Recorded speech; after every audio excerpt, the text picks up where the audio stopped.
'Tis the season, and we've got holiday cheer all over the place. We'll see how kids raise money to help other kids in need, plus some caroling and homemade gifts. And Tara Cox will join us with an update on the latest bond project, a gift Vancouver voters gave to themselves. Let's go inside Vancouver Public Schools.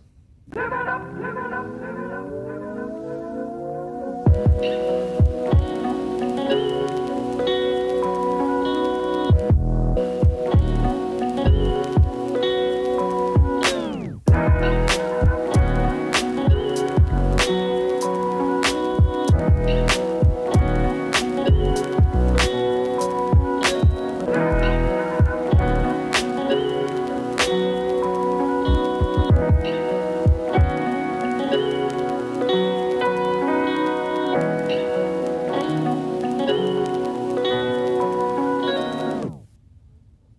Hey everybody, season's greetings. I'm Nick Vole. Today's episode is all about giving and getting into the holiday spirit. And let's get this snowball rolling with our top three. These are our favorite social media posts, and number 3 comes from Hudson's Bay Dean of Students Mike Meskel.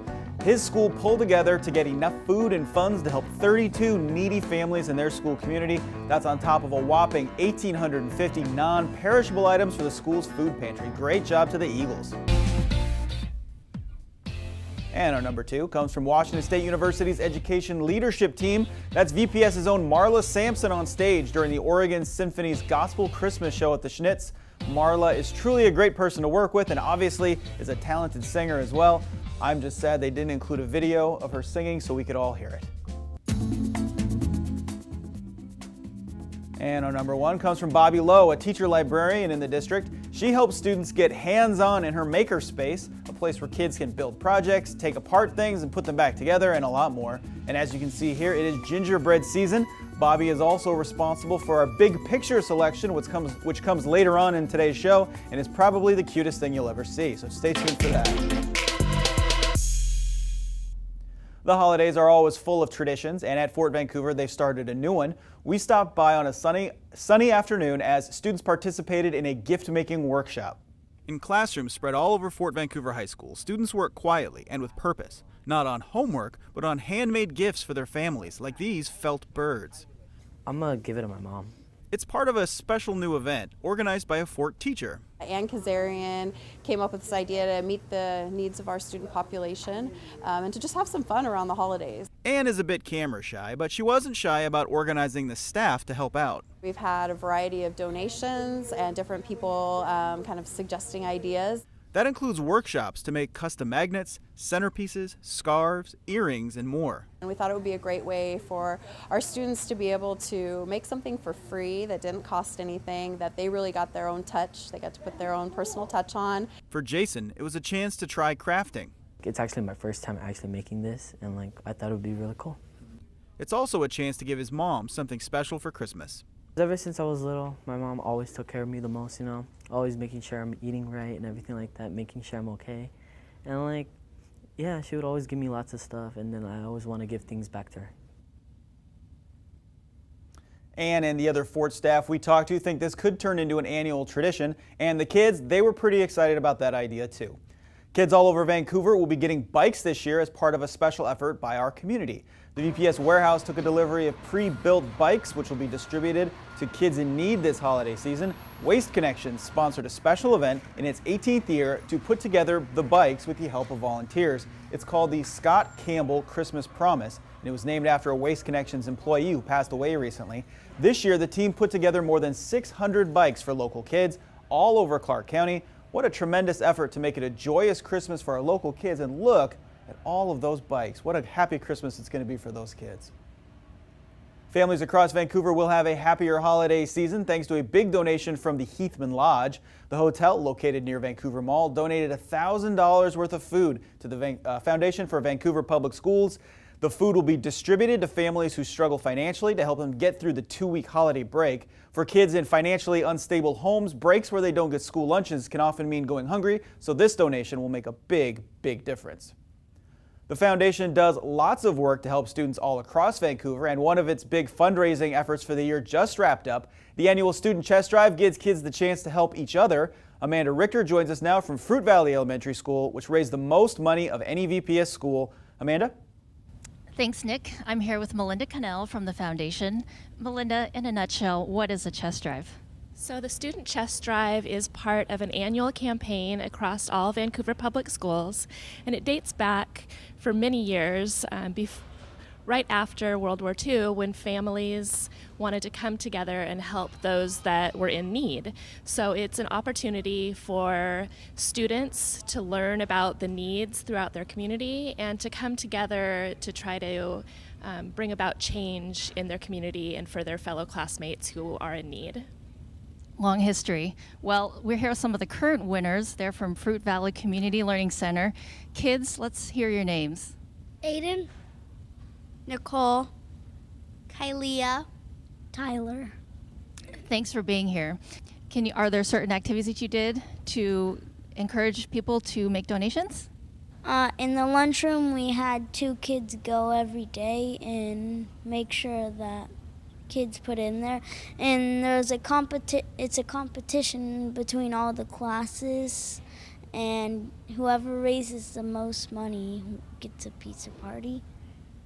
Cool. Why is it important for kids to help other kids, do you think? Because some kids in need need things to live and like food and water, and if their families don't have a lot of money, they can get backpacks and supplies for school here. Great. How much pride does your school take in having raised the most money? Well, we're a little school but have a large heart, and we help to other people that, like what she said, like we help people in need, so that our school is like, a little school, like I said, a little school but a large heart. How does it make you feel to know that the money you raised will help other kids? Good.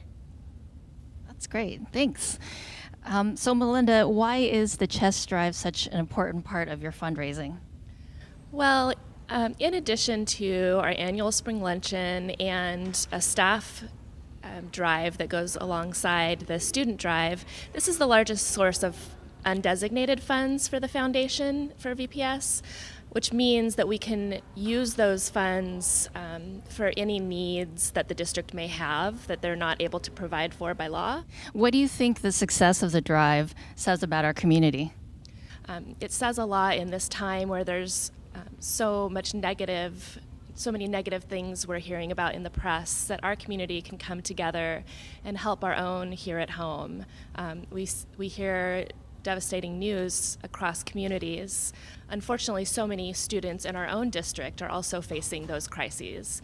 So the foundation works to remove those barriers for our students so that they can come to school happy, healthy, and ready to learn. That's pretty amazing, the support for students. Melinda, thank you. Students, thank you. Nick, back to you. Hey, thanks, Amanda. If you want more information about the Foundation for Vancouver Public Schools and all the important work it does, check out their website, foundationforvps.org. You can see some of the ways they help kids in our school district and how you can get involved. Students from several Vancouver schools got to spread a little cheer out in the community at a special choir performance. Beaches Restaurant hosted a number of VPS schools this holiday season to sing carols for diners. It's a chance for elementary, middle, and high school choirs to take their art to the people and spread a little cheer. We stopped by when Chinook Elementary's choir was in the house. Students were excited to sing in public. It feels good because we get to give cheer to everybody, and it's nice to do that. It feels good. It just feels warm, heartwarming, and you get to sing, and it makes you happy. And the students got a nice response from the diners, who were surprised to have tableside entertainment. The students sang a wide variety of holiday classics, including Rudolph the Red-Nosed Reindeer and Silent Night. It was a real sing-for-your-supper kind of deal. After their performance, the students were treated to a fun dinner by Beaches as a thank you for all of their hard work. What a fun night.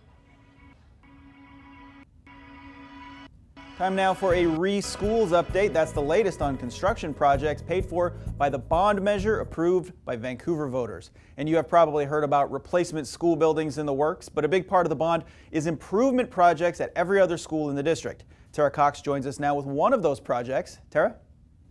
Thanks, Nick. I'm here with AJ Panter, head of maintenance. And so tell me what's going on here. So right now we're assisting the the facilities planning department in constructing new bleachers for the sports fields.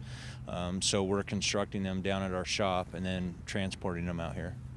Well, they look great and they seem to hold up nicely. How old are some of these bleachers that are here in the district? Oh goodness, I would say there's some of them here probably a good 20, 25 years old. Yeah, and you can tell by how they look. Yeah, these ones look nice though. Yeah. So tell me what the role of maintenance is in this overall construction planning that we've been doing since we passed the bond. Well, we're really excited to be a part of the planning for the bond projects. Our role is really one of support and just to try to help the planning department out where we can, and just ensure that our contractors that are out on site are meeting our specifications and our drawings to assure that our buildings are functional and educational for the kids for the next 30 to 50 years. Mm-hmm, that's great. You guys do, as you were saying, some of these projects though in-house, right? Yeah, so the bleachers is one that we're doing in-house. We're also doing some tree planting at Alki, Chinook, and Roosevelt. Contractors were in earlier this summer and did the concrete work, and then we're going to do the tree planting. That's great. Yeah. What do you think the importance of having some of those projects done in-house are for this overall scope of all these projects that we're doing? Well, first of all, I think that it's a huge savings to the community because we can use our own internal workforce for one. And so we're saving on the prevailing wage and some of the contractor rates. We have the capacity with our skilled trades workers along with our grounds department. They know the product, they know how to install it properly, and so they can be real efficient at getting it done. What are some of the points of pride for the staff that work on some of these projects? Well, they're really excited to be a part. That gets them out of the day-to-day routine for one, but they're really excited to be a part of the process is really the most exciting thing that I keep hearing. Yeah, everyone's helping out and putting these things together, so. Yeah, it's a big team effort. It takes a village. Yeah, well, thank you so much, AJ. Thank you. Nick, back to you. Thank you, Tara. And if you want more information on the bond measure and its impact on our schools, check out the district website. vansd.org/reschools has the latest developments, plus a timeline for future plans. Local families got a free lesson in nutrition thanks to a partnership between an elementary school and WSU Vancouver. We stopped by Sarah J. Anderson Elementary for a class session hosted by the school's Family Community Resource Center. Taryn F. Staffayu, a nutrition educator for WSU Extension, teaches a series of nutrition classes. At this lesson, she was talking to moms and kids about calcium and how to get it from unexpected sources. That's in keeping with the overall theme of the classes. It's not about spending a lot of money on your food. It's about the types of food you put in moderation. Using some of Taryn's tips, families can save money on their grocery bill while making healthier meals. This program is typical of the kinds of services offered at Family Community Resource Centers, which are located in over half of the district schools. Ask at your local school what kind of free services are available. Hey, it's time now for the big picture, our favorite social media image, and as promised, here is a Bobby Lowe tweet with cuteness levels set to 11. First grade students in her makerspace were making gingerbread houses after spending a week reading all about them. If the happiness on that girl's face right there doesn't put a smile on yours, nothing will. What a fun day that must have been, huh? And here's what's happening in Vancouver Public Schools, and since it's winter break, not much. We will be the bearers of bad news, however. School is back in session on Tuesday, January 2nd, but that's a long ways away, right? And we are out of time. Thank you so much for watching. I hope you have a great holiday season and fun winter break. For Amanda, Tara, and Ian, our director, I'm Nick Voll. I'll see you in 2018.